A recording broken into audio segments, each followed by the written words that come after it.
Allahumma Muhammad wala ali Sayyidina Muhammad. Alhamdulillah rabbil alam ya hayyu qayyum. Eropa aman, Filipina aman, Afrika aman, Amerika aman. Presiden Amerika ben apik karo Presiden Indonesia. Donald Trump apik karo Pak Jokowi. Asyhadu an la ilaha illallah salam Muhammad. Alhamdulillah rabbil alamin. Ya hayyu ya qayyum.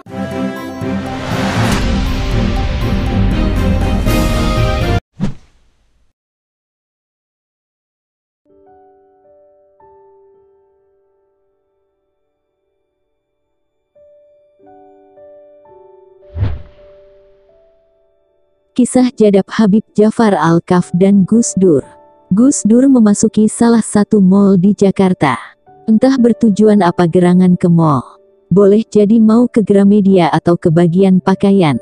Secara tidak sengaja kebetulan ada seseorang yang memanggil Gus Dur. Merasa ada yang memanggil, Gus Dur pun menoleh ke arah orang yang memanggilnya. Ternyata yang memanggil adalah orang yang sangat dikenal oleh Gus Dur, yaitu Habib Djafar Al-Kaf Kudus. Karena memang mereka berdua sahabat karib atau boloplek, Gus Dur menghentikan langkahnya dan berbelok menuju dan menghampiri Habib Djafar Al-Kaf Kudus. Mereka berjabat tangan erat, masing-masing tanya kabar dan berbicara ringan. Ngobrol ngalor ngidul. Tiba-tiba saja Habib Djafar mengajak Gus Dur berkunjung ke toko kaset. Ya, toko kaset pita. Karena ini kisah jauh sebelum reformasi. Orba sedang di atas puncak kekuasaan dan kekuatannya. Gus Dur masih ketua PBNU. Habib Djafar tahu kalau Gus Dur suka musik. Gus Dur pun bersemangat mengikuti ajakannya. Sesampai di toko kaset, Habib Djafar memborong kaset Obi Mesah dan dihadiahkan kepada Gus Dur. Sambil memberikan kaset-kaset ke Gus Dur, Habib Djafar berkata, "Ini Gus, kaset yang bagus sekali," sembari menunjukkan kaset Obi Mesah. Lanjut Habib Djafar, "Begini lagunya Gus. Sungguh aneh tapi nyata, orang buta jadi presiden," dengan suara lantang dan dinyanyikan berkali-kali oleh Habib Djafar. Syair itu gubahan atau plesetan Habib Djafar dari sepenggal syair "Sungguh aneh tapi nyata takkan terlupa" yang terdapat dalam lagu Kisah Kasih di Sekolah Obi Mesah yang meluncur tahun 1987. Tentu saja Habib Djafar tidak berniat menghina dengan kata buta. Akan tetapi Habib Djafar sedang menyuarakan suara hatinya yang jujur atas suatu misteri masa depan yang akan terjadi. Sebentuk menyibak tabir dengan bahasa simbolik atau tanda yang menandai sesuatu yang dituju. Gus Dur yang paham betul dengan sahabat karibnya itu, memilih tersenyum dan berterima kasih. Gus Dur paham bahwa sahabatnya itu adalah kekasih Allah, wali, yang weru sadurunge winara tahu sebelum kejadian. Barangkali inilah yang disebut la yarifu al-wali ila al-wali, tidak mengenal seorang wali kecuali wali. Beberapa tahun kemudian, Pak Harto lengser ke Prabon. Orba runtuh. Reformasi meletus. Lagu Habib Djafar gubahan dari lagu Obi Mesah menjadi kenyataan. Gus Dur jadi Presiden Republik Indonesia.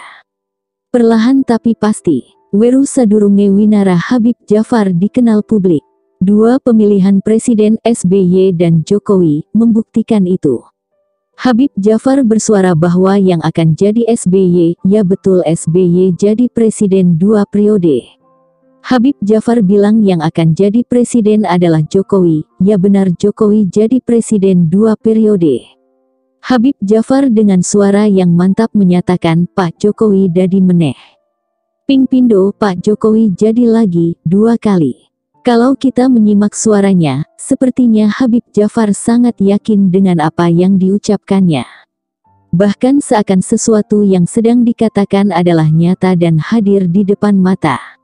Padahal berisi sebuah prediksi masa depan yang masih banyak kemungkinan yang akan terjadi. Sebab seringkali beliau mengatakannya berkali-kali. Jokowi presiden, Jokowi dadi meneh, Jokowi dadi meneh. Habib Djafar terkenal majzub. Orang yang kesadarannya ditarik dari kesadaran manusiawi ke kesadaran ilahi. Karena memang jazab arti dasarnya tertarik. Sehingga gaya hidup dan pandangan hidupnya sering kali berbeda dengan masyarakat umum.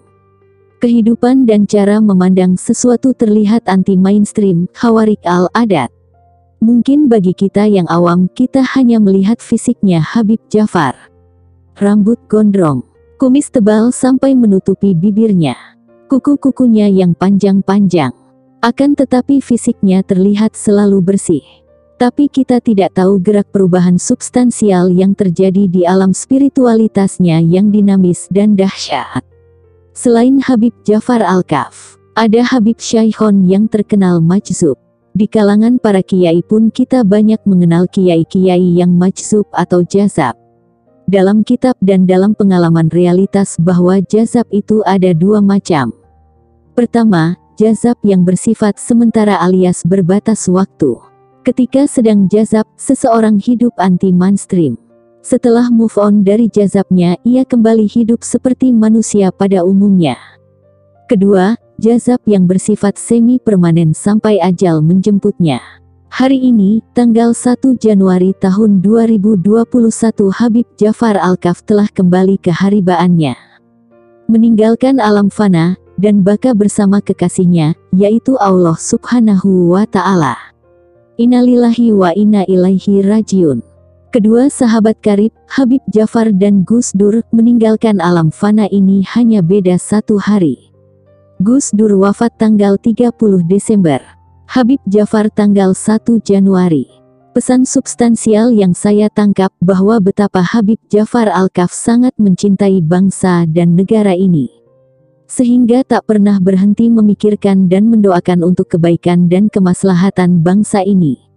Habib Jafar adalah salah satu patok panceng dan rujukan bagi bangsa ini. Marja telah meninggalkan kita semua. Al-Fatihah.